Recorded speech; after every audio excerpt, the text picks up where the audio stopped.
Olá, José Ricardo, muito boa noite, seja bem-vindo. Olá, Dona Luzia, boa noite também para a senhora, para a Luísa.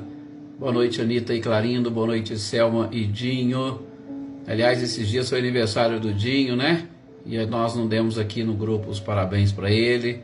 Então, Selma, Dinho, parabéns para todos vocês aí, tá? Muita paz, tranquilidade.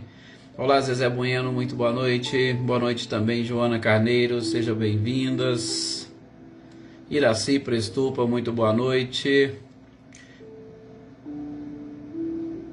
Marilza Abreu, boa noite também, seja bem-vinda. Célia, boa noite para você, para Eva. Joaninho, boa noite também para Francisca e toda a família. Olá, Daí, boa noite para você e seu companheiro. Boa noite também, Dona Leopoldina. Muita paz e tranquilidade para todos vocês. Cidinha Vieira, muito boa noite. Boa noite também, Marlene Silva e a todos os nossos companheiros aí da comunidade. Com certeza, sempre faz falta, né, Selma? Marlene Porto, muito boa noite, seja bem-vinda também. Boa noite, Cláudia Honor e Eliane. Boa noite, Mariângela. Olá, Andréia e toda a família Dantas, né? A Adriana, o Márcio, o Marcos, a Dona Wanda, eu sou Divaldo. Muito boa noite para todos vocês. Olá, Dona Isaura Maria. Boa noite também, seja bem-vinda. Oneida Alves, muito boa noite. Boa noite também, Rosilda Martins. Jossanã, seja bem-vinda.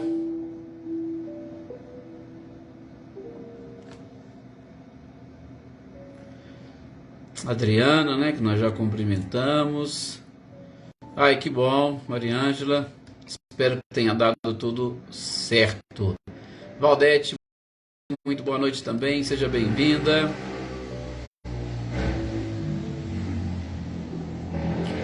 Ô, Dona Maria Geralda, obrigado. E onde a senhora estiver, esteja em paz. Que a nossa energia, a nossa vibração te acompanhe também onde estiveres. Olá, Rosilene, Osmani e Diego, boa noite também para vocês. Ricardinho e Lúcia, sejam bem-vindos. Marcileia, Guilherme e Luciano, boa noite também.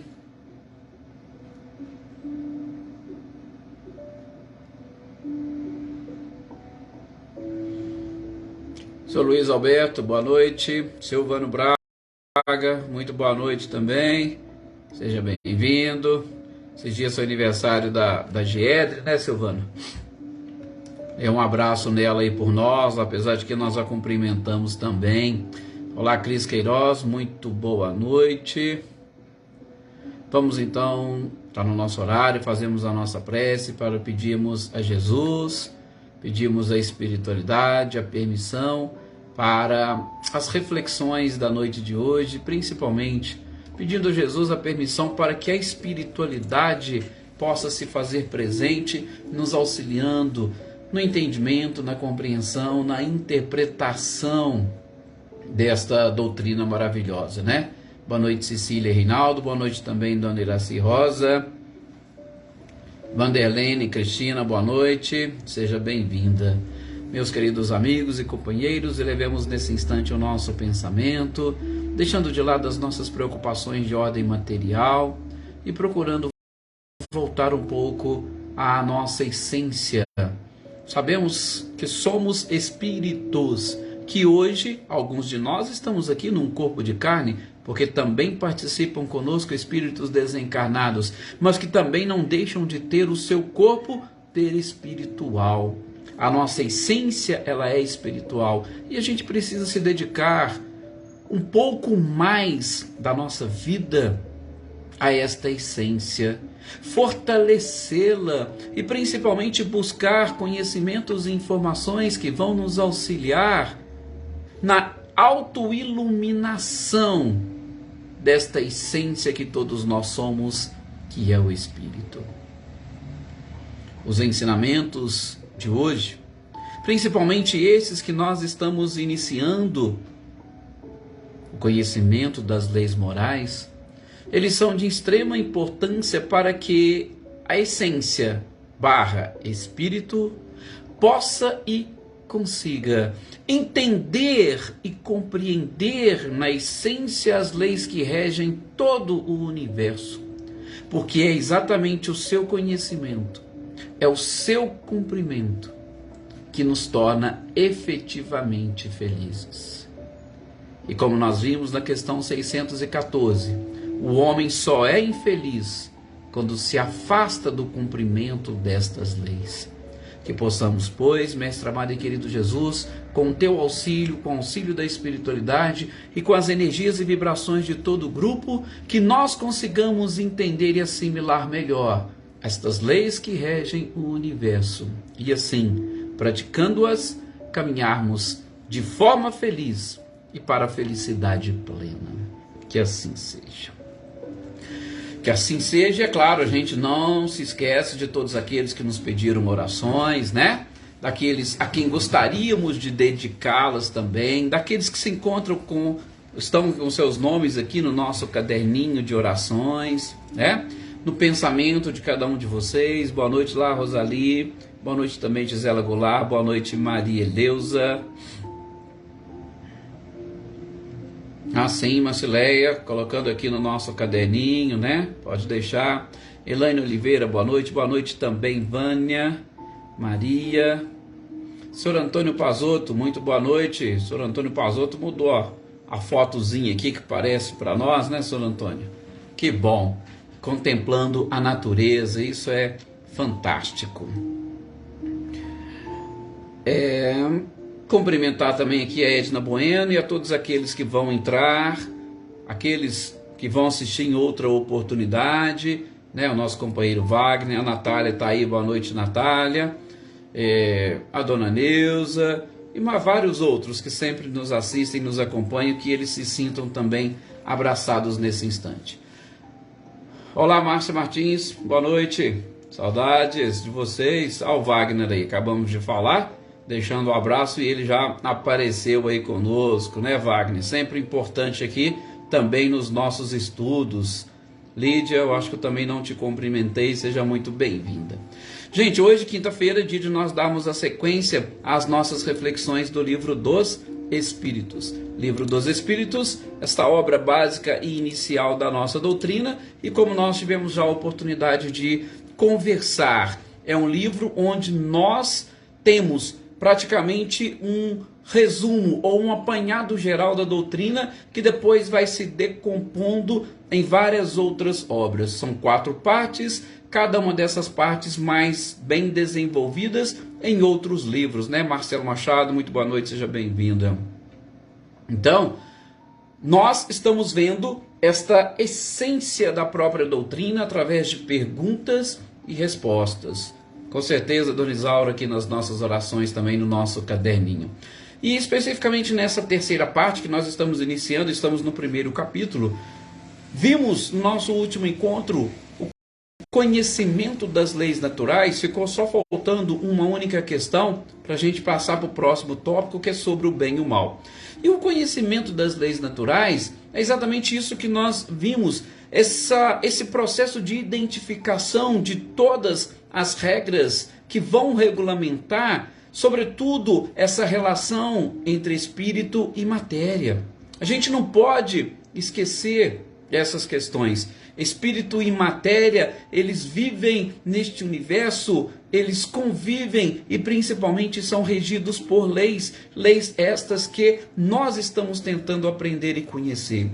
É claro que Kardec vai dar uma ênfase às leis que regem o mundo moral, mas a gente vai perceber, e aos poucos vai ficando mais claro, que todas as leis que regem o universo não deixam de ser leis de cunho moral, ainda que hoje sejam apontadas apenas e tão somente pela ciência humana ou pela ciência física. Elas também vão ter, vamos assim dizer, uma representação no campo da moral. Por exemplo, a lei de atração. A lei de atração, leis estudadas pela física, aparentemente pode ser ou dar a impressão de que é algo apenas e tão somente físico, mas a gente vai ver que não, que a moral também tem uma relação muito íntima. Então, por que a lei de atração não é também uma lei moral? Claro que é também lei moral. Então nós estamos aprendendo isso, e o conhecimento, ou essa parte do livro dos Espíritos, nos apresentam estas informações. Essas leis, como nós vimos, elas estão presentes em todas as partes. Ela está presente em toda a natureza. Só nos resta aquele despertar para conseguirmos enxergar nos mínimos detalhes e em cada uma destas obras da criação estas próprias leis, ou a manifestação do Criador através destas próprias leis. Né, Ercília Machado, boa noite, seja bem-vinda. Nós paramos na questão 628 e nela Kardec se preocupa com o passado. Ele se preocupa com o passado por quê? Porque nós estamos falando muito dessa questão que envolve a verdade. A verdade nada mais é do que a revelação de todas essas próprias leis que regem o universo. Mas a gente já percebeu que esta verdade, ela, em determinados momentos da história da humanidade, ela vem ou ela chega com alguma conotação diferente. E aí, Kardec se preocupa, peraí, nós estamos aqui hoje recebendo uma avalanche de informações, de conhecimentos. O povo lá do passado, eles ficaram privados dessas informações? Eles eram privados do conhecimento da verdade? Por que essa verdade vem à tona somente agora? Mas a espiritualidade, de forma muito sábia, vai dizer ao codificador: não, Kardec, a verdade não está surgindo agora. A verdade não está surgindo apenas e tão somente agora, depois que a ciência humana conseguiu crescer e estabelecer as suas bases, e com certeza bases sólidas. Bases tão sólidas que acabou aproximando muito a criatura do materialismo, que precisa hoje ser combatido pelo espiritualismo. No passado também houve revelações, não são coisas do presente. Só que no passado nós tínhamos uma capacidade mais restrita de percebermos estas leis, percebermos a aplicação de todas elas.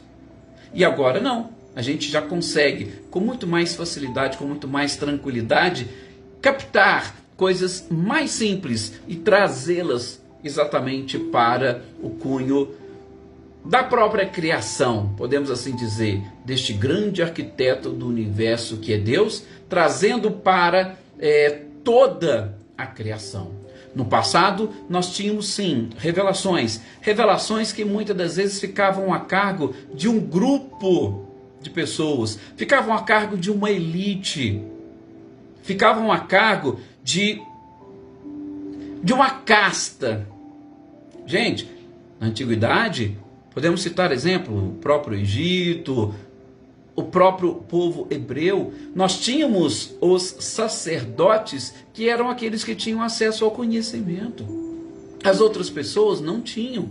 As outras pessoas eram obrigadas a seguir todos os ditames, a seguir todas as regras impostas por esses que dominavam, por exemplo, a escrita, dominavam a própria fala, dominavam o conhecimento. Existiam muitas escolas iniciáticas que algumas pessoas com mais sabedoria, com mais conhecimento, como o povo todo não estava preparado, ele escolhia alguns e fala: vem para a minha sociedade que eu vou revelar para você, que eu vou te ensinar algumas coisas que a sociedade hoje não está preparada para ouvir. Então, nunca Deus deixou de revelar a verdade. O único detalhe é que a gente precisa saber que verdade é essa. E o que vem a ser a própria verdade. Por isso que um dos episódios fantásticos do Evangelho é exatamente aquele onde Pilatos pergunta para Jesus o que é a verdade. E segundo os evangelistas, Jesus se cala. Tem como eu responder? Tem como eu definir o que é verdade? Olha que questão filosófica e complexa. Tem como nós... A espiritualidade fala que não. Sabe por quê? Porque a verdade, comparação deles na resposta a essa questão 628, a verdade é como a luz. Você não chega, tá? Ou tira uma pessoa do escuro e chega para ela e já acende uma luz com um clarão muito forte e ela já consegue abrir os olhos e visualizar absolutamente tudo à sua frente. Não. Os nossos olhos precisam se acostumar, os nossos olhos precisam se adaptar lentamente à própria luz. Tanto é que você sai de um cinema, você sai lá fora, tal, aquela luz, você já tapa um pouquinho os olhos e tal, porque a claridade é muito forte. E se a claridade for muito forte, ou for além dessa nossa capacidade, nós vamos ficar cegos. Não foi o que aconteceu com Saulo antes de se transformar em Paulo? Às portas de Damasco, ele ficou cego diante da luz do Cristo.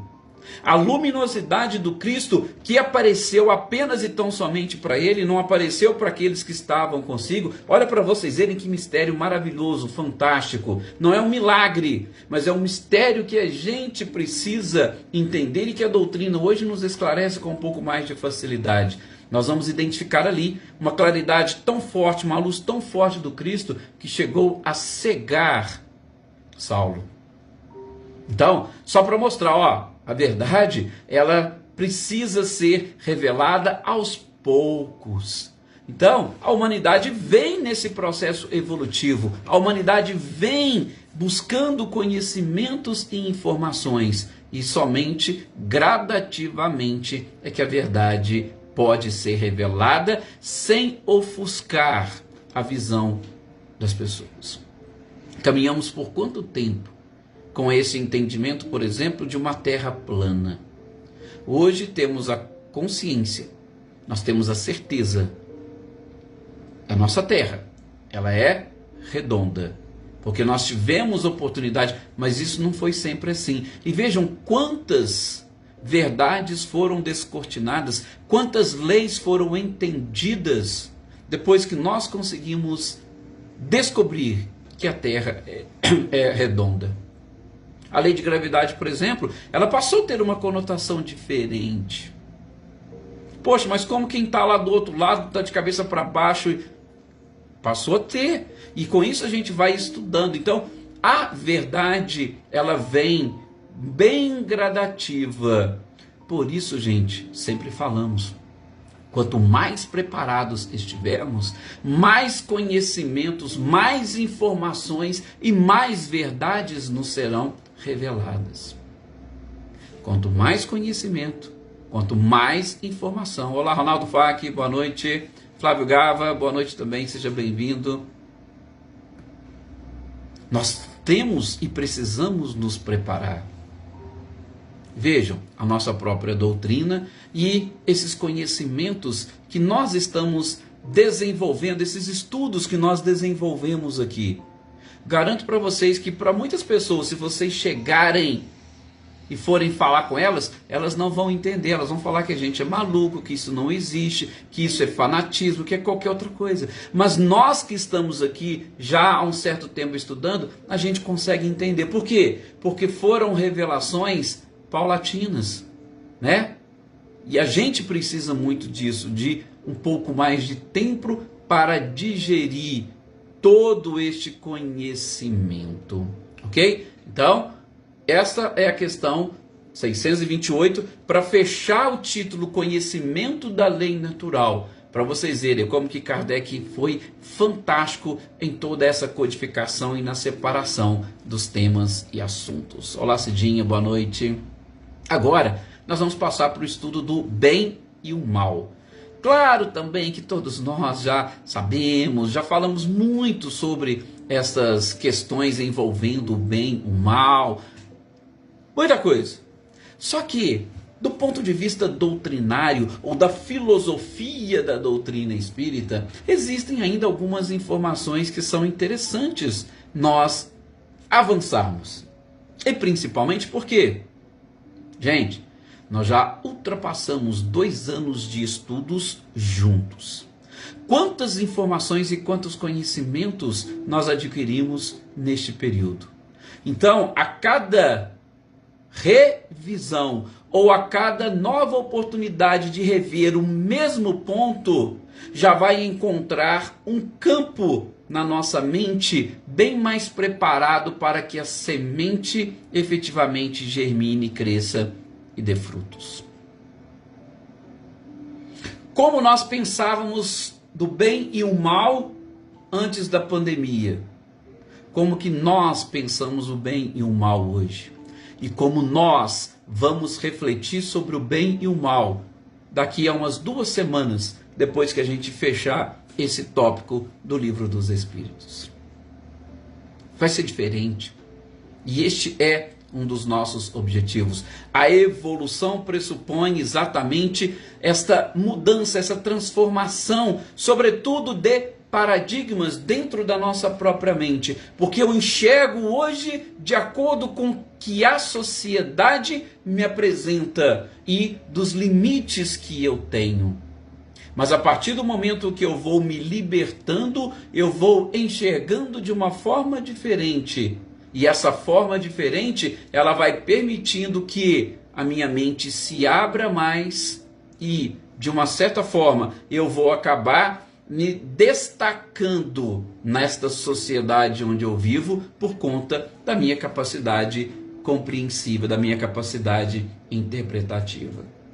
Questão 629 também é uma questão muito clássica, uma questão que a gente até decora, tanto as suas perguntas quanto a sua pergunta, quanto a resposta. Kardec pergunta qual é a definição que nós podemos dar de moral.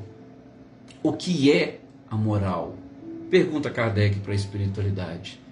O Wagner e o Claudio Honor colocando aí, estudos, bastante aprendizado. Sim, essa troca de experiências é algo fantástico. Isso é sem contar a mudança no aspecto emocional.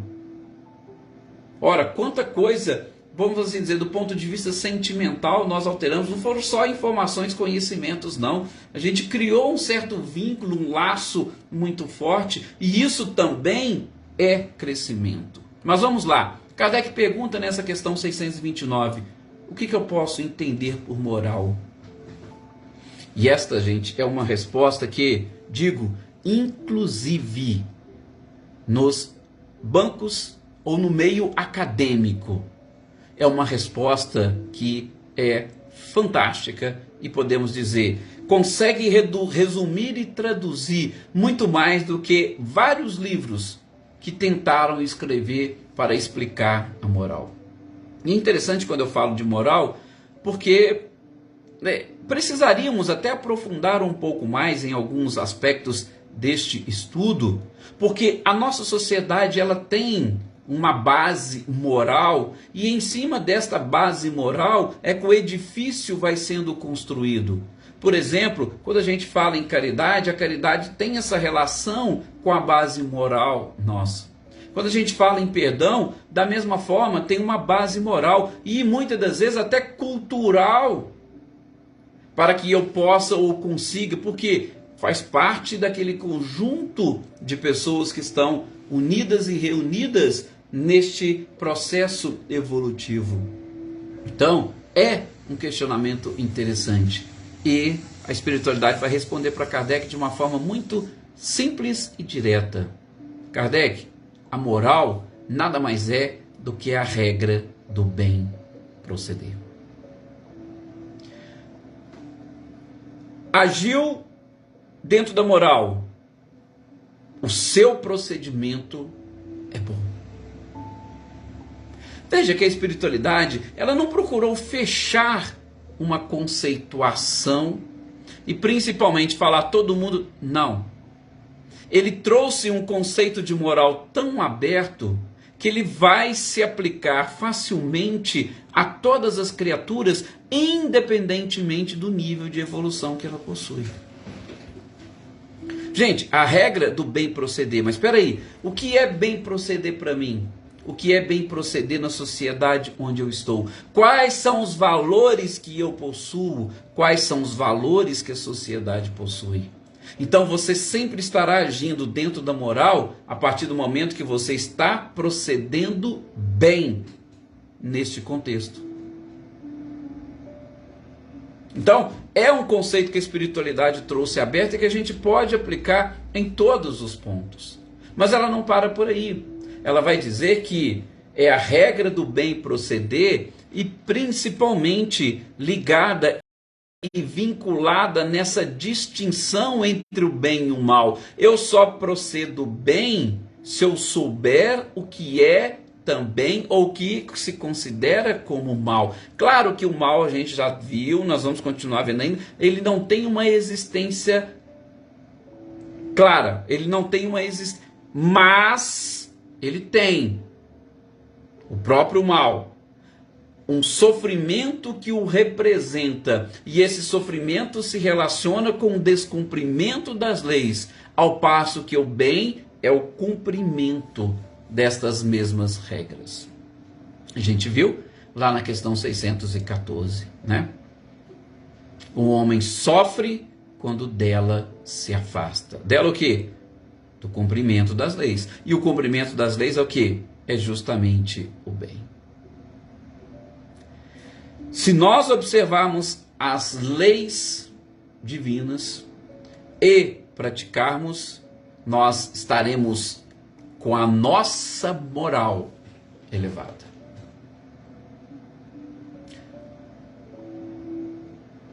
E, assim, é até interessante, a gente vai dar sequência, porque Kardec vai deixando as coisas mais claras, né? É porque a gente que já fez a leitura antes, e se deixar a gente acaba atropelando aqui. Mas essa questão da distinção entre o bem e o mal, será que nós precisaríamos de algum parâmetro, por exemplo, ou de alguém para dizer para nós o que é o bem, o que é o mal? Precisaríamos disso? Ou nós temos plena condição, capacidade de, com o conhecimento que nós possuímos, fazermos essa distinção? É claro que nós temos as condições e capacidade, gente. Não precisamos ser letrados. A gente não precisa ser formado em filosofia para filosofar ou para buscar essa distinção específica que a gente está falando entre o bem e o mal. Não. Basta nós consultarmos a nossa própria consciência. Deus deu a todos nós a inteligência. Ora, tá, peraí, vamos reformular essa frase, Edson. Sim, vamos reformular. O princípio inteligente, ele foi criado e destacado do princípio material. Então, não é que Deus nos deu a inteligência, Deus nos criou inteligentes. Ponto. Se Deus nos criou inteligentes, nós precisamos utilizar a nossa inteligência, porque é exatamente ela que vai distinguir o princípio inteligente do princípio material. Então, se Deus, ele já nos criou inteligente, então não podemos nem falar que Deus nos deu inteligência. Isso já está na natureza da própria criatura, ou do princípio. Deus não privilegia absolutamente ninguém. Só passamos por um processo evolutivo, lembra? Processo evolutivo esse que nasce no mineral, sonha no vegetal, se agita no animal para despertar no homem. E essa inteligência é exatamente aquilo que permite ao ser humano, permite à criatura humana essa distinção do que é permanecer no caminho e do que é se desviar dele.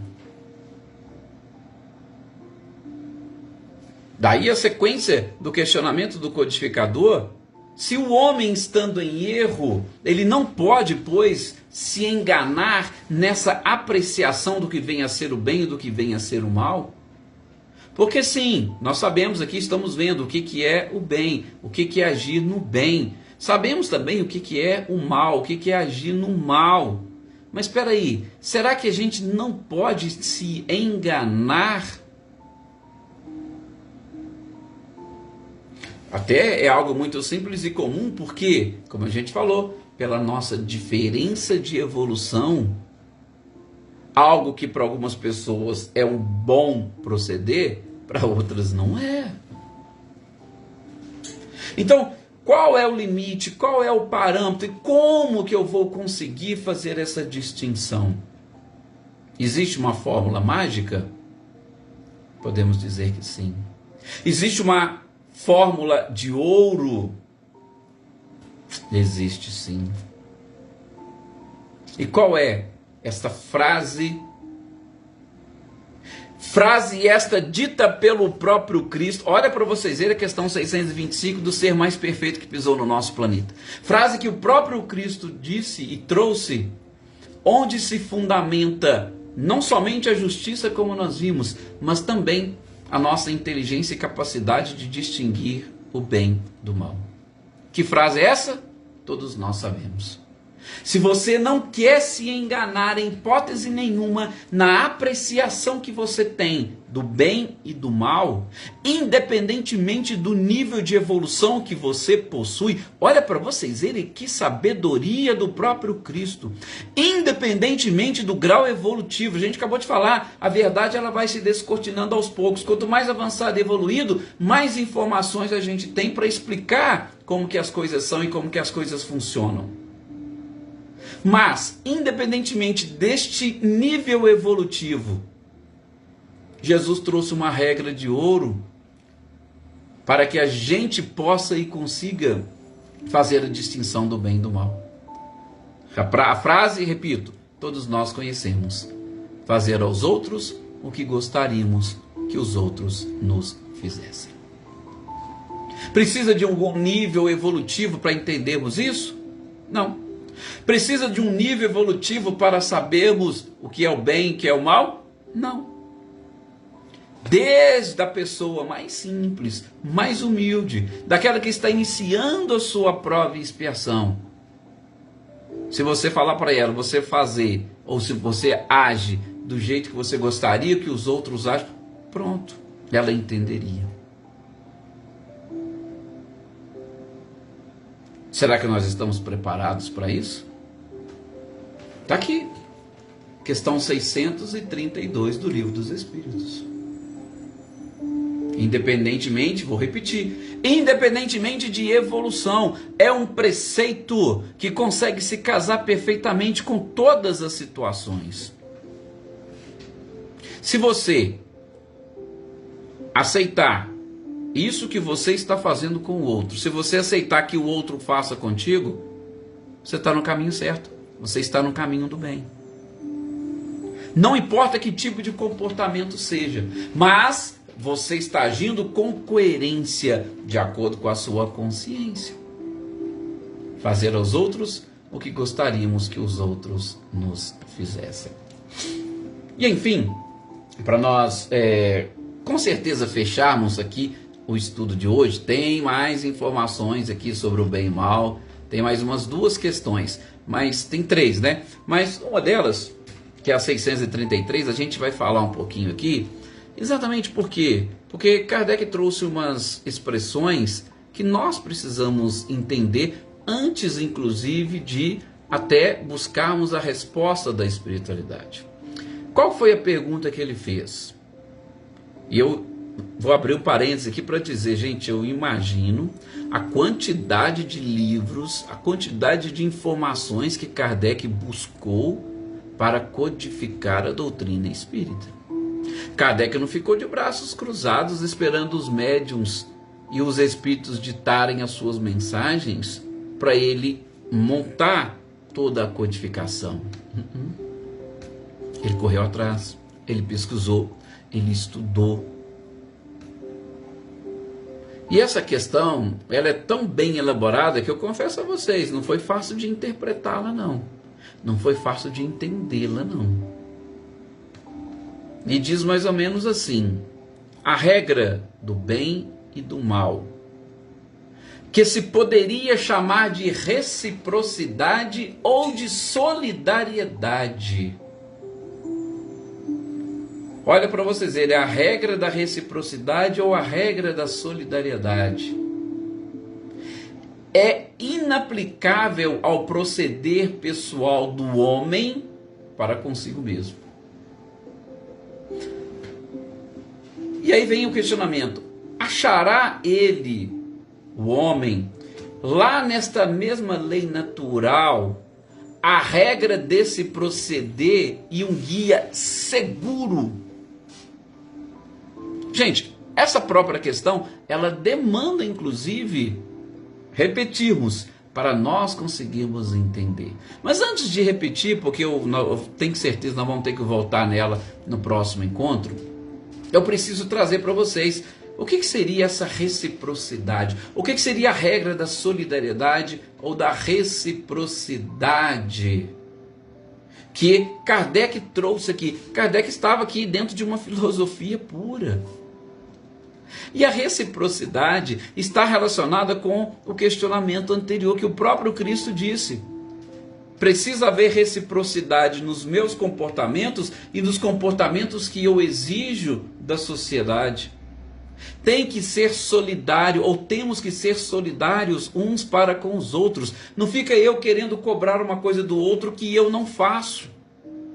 Então, quando Kardec vai perguntar sobre essa questão do bem e do mal, e que ele coloca a regra da reciprocidade ou da solidariedade, ele está exatamente colocando isso, trazendo da pergunta e da resposta anterior a informação de que tudo precisa ser recíproco.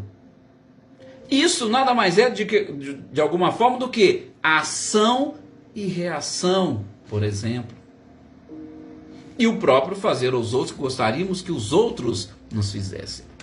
Mas nós chegamos aqui ao nosso horário, eu vou parar por aqui, tá? Mas fiquem tranquilos com relação a essa última questão 633. Nós vamos voltar especificamente daqui. E aqueles que tiverem a curiosidade depois de lerem, tentem ler essa questão 633, tentem entender essas colocações do próprio codificador, e aí depois eu tenho certeza vai ficar mais fácil de nós conseguirmos assimilar. Eu sei que é uma questão um pouquinho delicadinha e tal, mas nós vamos conseguir, nós vamos compreender juntos. Gente, muita paz a todos vocês, muito obrigado pela participação, um abraço enorme para todos, tenham uma excelente noite e até o nosso próximo encontro.